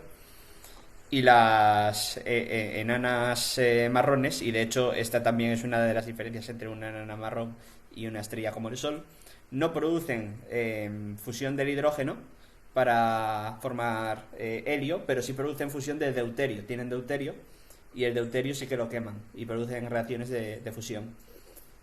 Y eso hace que Pero en la la... superficie. ¿Eh? En la superficie. Y eso hace que se que se caliente. Mientras que un planeta no consigue fusionar el deuterio y entonces es más frío. Esa es básicamente la principal diferencia. Me imagino que, no sé si hay también diferencias en la metalicidad, o sea, en la composición entre planeta y estrella. O sea, a Pero me ver, imagino que viene más dado por la masa, ¿no? O por la cantidad de hidrógeno. el La límite en diferencia. realidad, el límite está difuso. Claro. Porque, Porque puede por, haber un planeta con muchas masas, pero que no consiga quemar el deuterio, ¿no? Y entonces no es una estrella. a ver, siempre quema de deuterio en la superficie, esto es importante, no es una quema nuclear, porque no es capaz de alcanzar las temperaturas tan altas como para comenzar la quema de hidrógeno en el núcleo. La cuestión es bueno, esto ya es un poquito mi opinión, pero no conocemos, o sea, al final conocemos un número muy grande de exoplanetas, es verdad, pero ahora, vamos, lo que llevamos hablando todo el programa, que ese número va creciendo y va creciendo y va creciendo. Entonces, en algún momento, o sea, cada vez que descubrimos más planetas, vamos viendo que ese límite es más difuso, o sea, que podemos encontrar planetas que son muy grandes y estrellas que son muy pequeñas, pero estrellas que siguen siendo estrellas y planetas que son planetas porque no queman nada en la superficie en esa definición. Entonces, en cuanto a tamaño, yo creo que es más delicado el asunto. O sea, Carlos Pazos nos dice que más o menos el límite para pasar a ser enana marrón es 318 veces la masa de la Tierra. Pero es que yo recuerdo que que buscando información para un vídeo que está en stand-by, vi que había efectivamente una estrella que estaba muy en el borde, en este borde que os digo, ¿no? Que tenía muy poca masa en comparación con uno de los últimos exoplanetas que se había detectado. Entonces, bueno, es muy interesante el tema, es realmente muy interesante. Vale. No sé si hay más preguntas o no, porque hubo un momento en el que todo el mundo se puso a hablar. Yo creo que contestamos a la mayor parte de las preguntas, al menos de las preguntas serias. A mí me gustaría preguntar yo a la gente si ellos creen que hay vida en otro planeta. De hecho podemos hacer una encuesta. Vamos a hacer una Podemos hacer encuesta. una encuesta. Hago yo. ¿Quieres que vale. Que sí, que te había preguntado antes, es verdad, que si le has puesto nombre a algún objeto. No, todavía no. Y no sé, vamos, si en algún momento podré. A un exoplaneta. Ojalá. ¿Te imaginas? Le pongo a Jan de fijo, si me deja.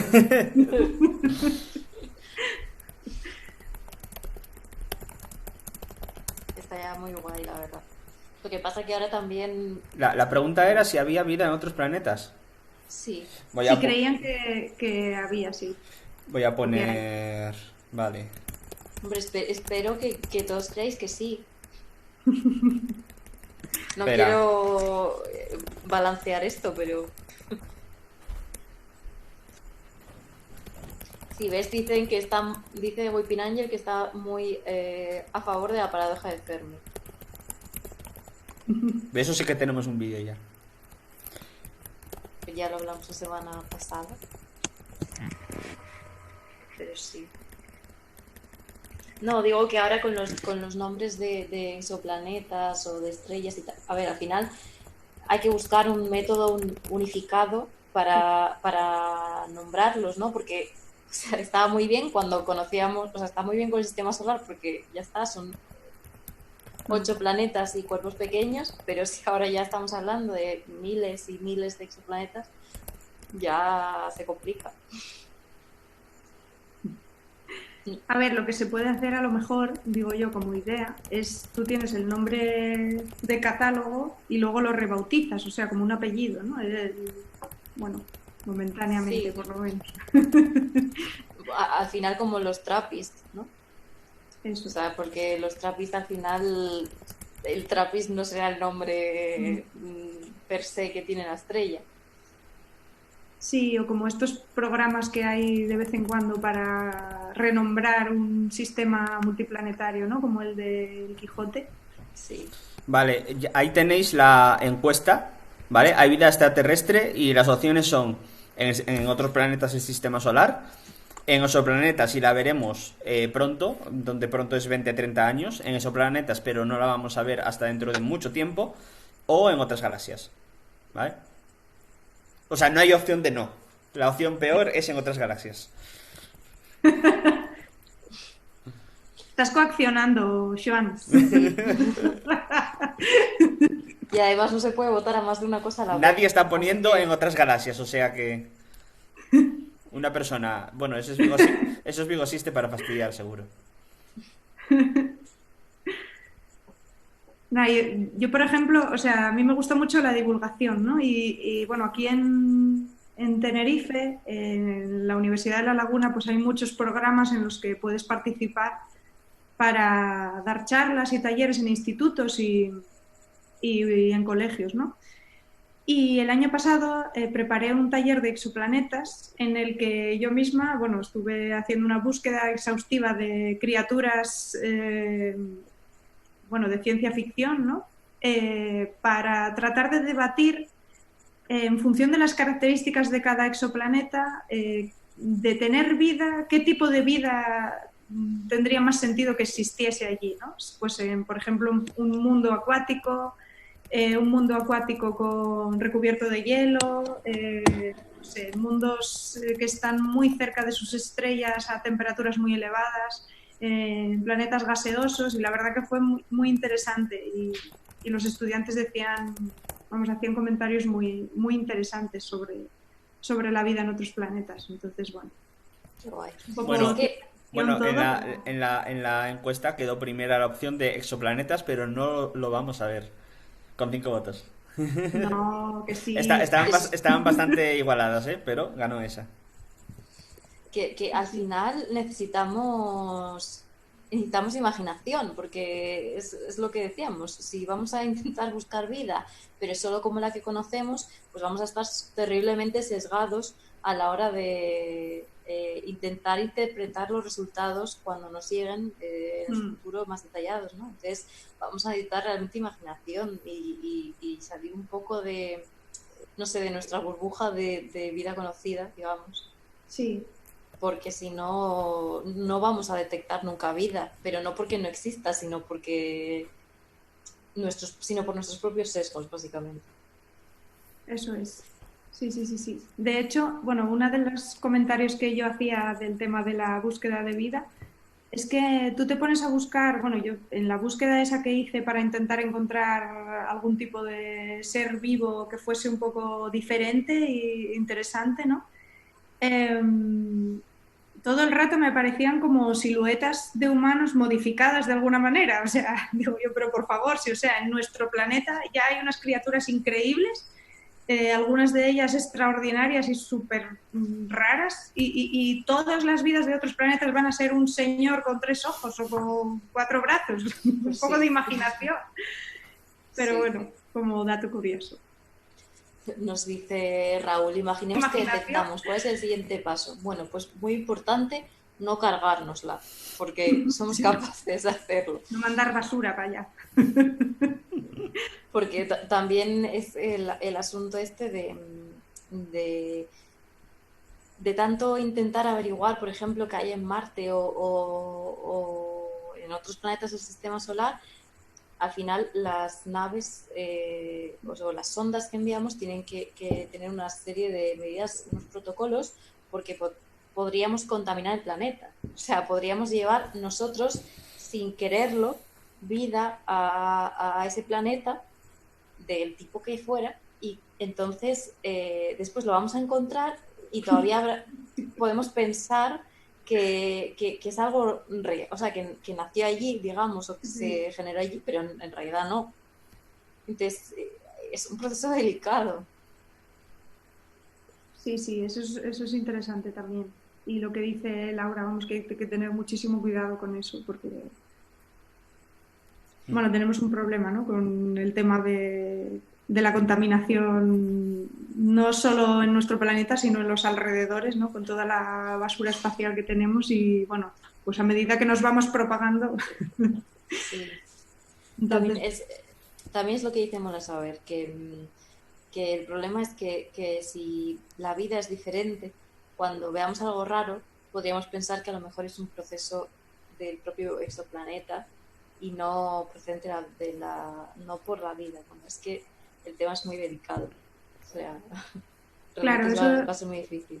eso es lo que yo comentaba antes, que si encuentras vida, pero es una vida diferente a lo que tú reconoces como vida, no lo vas a entender y no lo vas a interpretar como tal. Entonces hay un proceso en el que puede pasar desapercibido incluso, porque no sabes lo que estás viendo. Sí, sí, sí, exacto. Tiene razón, toda la razón. Ujú. Es un tema súper interesante. Sí, La verdad es que está guay. Bueno, ya llevamos más de hora y media. No sé, tampoco que queremos quitarte muchísimo tiempo, Lucía. No sé si tienes un último comentario o algo que nos quieras contar. Si el chat tenéis alguna última pregunta, es el momento. Yo aprovecharía para Para. alabar Lucía, tu capacidad de divulgación, porque yo creo que todo el mundo en el chat ahora se ha enterado de todo muy bien. Vamos, que nos comente lo contrario, te has explicado súper bien. Y vamos, que no lo haces solo aquí. Y si quieres, puedes hablar también un poco de qué te dedicas de la divulgación, Sí, porque también eso. haces mucho trabajo en el IAC. Eso. muchas gracias, Laura. Yo hoy estoy en el día menos fina que me veo explicando. O sea, no sé si Pues, es la hora, si es que pues estamos... cuando tengas el día bueno, Pero digo, madre mía, qué horror. Bueno, en fin. Hay días para todo y bueno, pues espero que me invitéis otro día y si no me invitáis, pues ya sé lo que pasa. No, que muchas gracias y, jolín, aparte, bueno, no lo hemos dicho, pero yo a Laura la conocí aquí en Tenerife cuando vine a hacer el máster en astrofísica y bueno, ya nos conocemos desde hace unos años, que fue también cuando me hice socia del grupo, bueno, de la Asociación de Astronomía de Oviedo. Y bueno, yo creo que va a ser un camino mucho más largo que el que vamos a recorrer juntas y con Joan en actividades de divulgación. Y bueno, hablando un poco de actividades, pues, o sea, bueno, yo en la facultad, yo hice la licenciatura de física en la Universidad de Oviedo y la verdad es que no hice jamás nada de divulgación, siempre me dio pánico hablar en público en todas partes, o sea, horrible. Como me preguntaran en clase, lo pasaba fatal, se me desaparecían todas las ideas de la cabeza. Y bueno, todo cambió hace un par de años cuando empecé el doctorado y decidí un poco que ya era hora de enfrentar mis miedos, ¿no?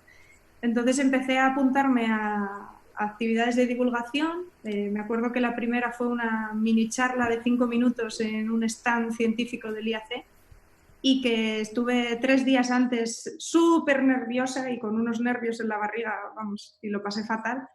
Y bueno, pues al final, a fuerza de enfrentarte a situaciones, ¿no? Todos lo sabemos los que hacemos un doctorado, bueno, y en otros trabajos también hay trabajos en los que te toca exponer mucho y vender un poco qué es lo que haces, ¿no?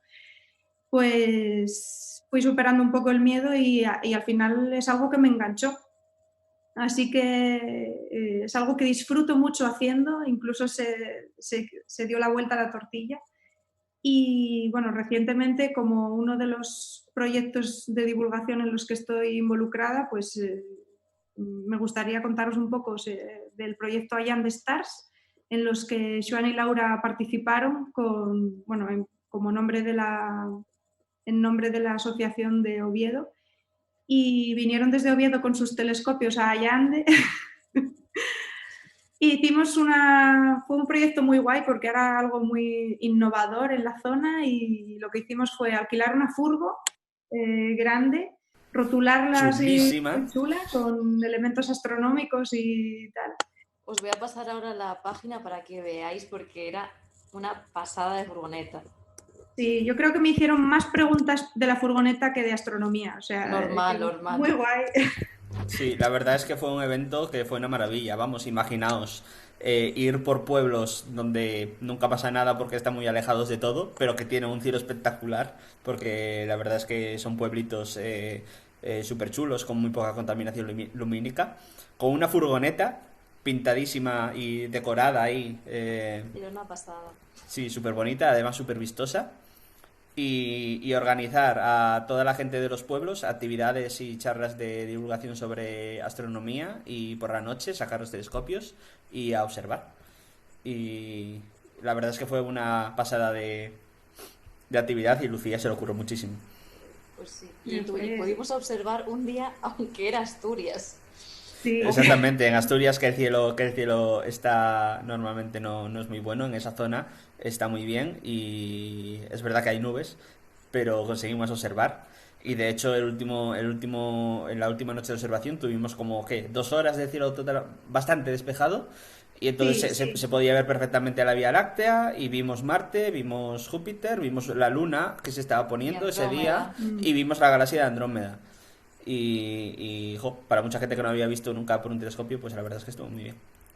Sí, Y sí. hubo gente también a las que le impresionó muchísimo el poder distinguir a simple vista la galaxia de Andrómeda, lo que vosotros comentabais, ¿no? Que, o sea, Sí, un cielo el hecho de que alguien te suficientemente... guíe un poco Sí, cuando estás mirando al cielo y, bueno, pues todo el mundo disfruta, ¿no? Viendo las estrellas, pero el que te cuenten historias para que te acuerdes de cuáles son las constelaciones, para que sepas distinguir un planeta de una estrella, ser capaz de ver por ti mismo sin prismáticos ni telescopios bueno, una especie de nebulosidad, ¿no? Que decía Laura, que es otra galaxia. O sea, yo creo que la gente se fue encantada y lo que decís, que tuvimos mucha suerte con el tiempo porque de hecho el fin de semana anterior y el fin de semana siguiente fueron horribles el tiempo, o sea que fue ahí un paréntesis que tuvimos mucha suerte. Sí. Pero es que Asturias es diferente. O sea, la verdad es que fue mucha suerte el tiempo. Y también quiero aprovechar porque están hablando de los observatorios de La Palma y Tenerife. Efectivamente, el cielo de allí es una pasada. Tener en cuenta que las islas tienen una ley de protección de cielos, precisamente para que se mantenga ese nivel de esa suerte que tenemos de que sea uno de los sitios donde mejor se puede observar el cielo de todo el mundo.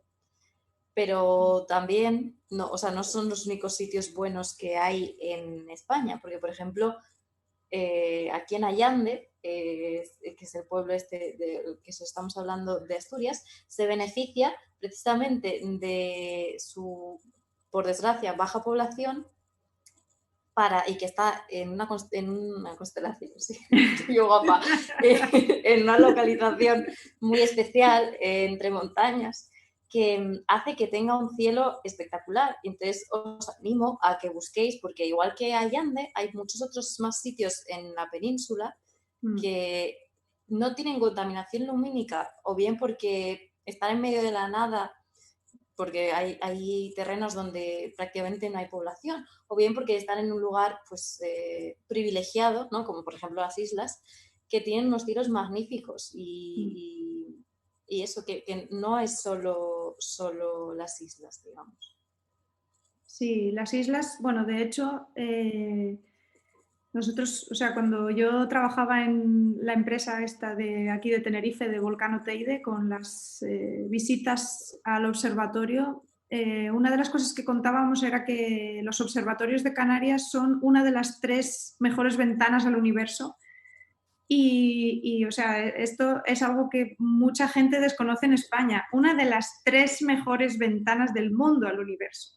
O sea, junto al desierto de Atacama y, en Chile, y a Mauna Kea en Hawái. Entonces, bueno, esto es apasionante y la verdad que aquí hay un cielo increíble. Y como dice Laura, luego hay muchas otras zonas que, bueno, si queréis podéis ver en internet.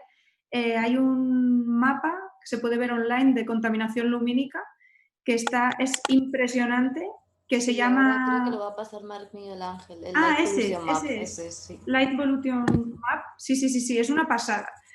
Y bueno, de hecho, yo en su momento hice la certificación de monitora Starlight con la Fundación Starlight, que tiene la sede aquí en el Instituto de Astrofísica de Canarias también. Y lo que ellos defienden es lo importante que es la conservación del cielo y el que podamos seguir observando las estrellas como hicieron las distintas civilizaciones a lo largo de la humanidad, ¿no? Y que si nos fijamos en el mapa, hay muy poco terreno del mundo en realidad en el que haya esta contaminación lumínica, pero ¿qué pasa? Que el 85% de la población mundial está precisamente viviendo en esas zonas. O sea que el 85%, bueno, no vamos a decir 85, vamos a decir el 75% de la gente que vive en estas zonas no pueden ver las estrellas habitualmente en el día a día. Entonces, bueno, esto es algo terrorífico y para luchar contra este tipo de efectos y favorecer la conservación del cielo, pues está la Fundación y hay otro tipo de entidades, ¿no? que tratan de conservar nuestros cielos. Ahora están hablando de las megaconstelaciones. Bueno, como ya dije... No, nadie dijo nada de megaconstelaciones. Sí, lo dijo Carlos Pazos. Lo dijo Carlos Pazos antes. Y ahora están hablando de Starlink. No abráis ese melón. Solo deciros que ya se mencionó en otro programa, que lo peor es que Starlink no es lo peor, ¿vale? O sea, Starlink... De hecho, Starlink se porta muy bien con los astrónomos. Se está comportando más o menos dentro de lo que está liando, pero hay muchas otras megaconstelaciones de las que no se está hablando y que van a liarla muy parda y que entonces es normal que la comunidad astrofísica esté un poco tirándose de los pelos ahora mismo. Más que nada porque los plazos para mandar estos satélites son muy cortos. O sea, creo que Starlink tenía pensado tener todos sus satélites en órbita para final de año que viene, ¿vale? O sea que es un problema muy serio. Y lo dicho, Pero Starlink no es nada en comparación con lo que se viene por ahí. no, ¿qué va? Y Starlink al final está tomando medidas, y hace caso a los astrónomos, mientras que el resto no van a hacer caso. obviamente. Bueno, Pero bueno. pues habíamos prometido hora y media, nos fuimos un poco más allá, pero vamos a ir acabando, si os parece. Pues nada, Lucía, muchísimas gracias por haberte pasado por aquí y por habernos contado todas estas cosas. Yo creo que ha estado muy interesante y que lo has explicado muy bien. Vamos, a mí me has descubierto un montón de cosas que no tenía ni idea, o sea que yo me voy feliz. Y yo creo que Pues la muy gente guay, del sí. chat, pues... Mira, no quieren ni que te vayas. No... Tendremos a Lucía, puede que tengamos a Lucía por aquí en otra ocasión si le apetece venir, y más teniendo en cuenta que aquí de vez en cuando hacemos concursos y hacemos cositas así y juegos, pues igual le apetece un día pasarse A y sufrir. a sufrir, no tan relajada como ahora. A pringar como todos. Sí, pues Pues muchas nada, gracias a los dos. Yo, por supuesto, contad conmigo para cuando queráis. Y muchas gracias por este ratito que también lo disfruté mucho y fue muy agradable. pues Así nada, que gracias a ti. Y nada, al resto, pues en el bosón de Twitch, ya sabéis, nos vemos el jueves que viene. Antes Em, de nada, y recordar que el sí, sábado tenemos un programa, un directo especial a las 9 para todos los suscriptores del mes de septiembre para sortear por fin los 3 regalos que os hemos prometido tanto tiempo y que todavía no sabéis qué son. Y no lo vais a saber hasta el sábado. Así sí. que esperamos que estéis atentos. Y como siempre, el domingo, Science Extravaganza y Geek and Freak Science. Y el lunes, los mineros. El Así lunes los que os esperamos mineros, por aquí. exactamente. Pero vamos, lo más inmediato el sábado, no os lo perdáis, que vamos a tener ahí el sorteo para los suscriptores. Programa Y especial. alguien pidió raid a Alex. Por supuesto, o sea, eso ¿Está no, Alex? eso está, Alex está siempre Vale, vale. y no hace falta pedir la raíz a Alex porque la raíz a Alex viene por defecto. Muy ¿Vale? bien, muy bien. Pues nada, todo el mundo, decid adiós. Muchas gracias por vernos. Muchas gracias, Y a Alex, ¿qué le decimos a Alex? ¿Qué decimos a Alex? Le decimos... A ver, Lucía, dinos un palabra de estos así, tipo... Astrosismología o algo así. Nombre, astrosismología, necesitamos una frase. De hecho, Alex sabe de estos temas, ¿no? Decid... Sí, sí. yo qué sé. pues ¿Qué entonces, frase pues dile decimos? que si sabe la música de las estrellas. La música de las estrellas, ¿no? Tiene que ser un Sí. palabra, un palabra. Ah, pensé que decías una frase. Bueno, no Un sé, no sé, palabra. no sé. No sé. Podemos explotarle Esta, la esta me cabeza y gusta, no, decir, no. La enana marrón es un planeta. La enana eso, marrón venga, es un planeta, ¿vale? vamos a reventarle la cabeza. La enana marrón es A un ver cómo planeta. reacciona. Nos va a odiar, ¿eh? Nunca va a volver a querer pasar por Stenium si decimos eso. Pero bueno, venga. Venga, chicos. Bueno, Pues pues muchas nada, muchas gracias. gracias a todos. Un saludo, muchas gracias de nuevo, Genial, Lucía. chao. Chao.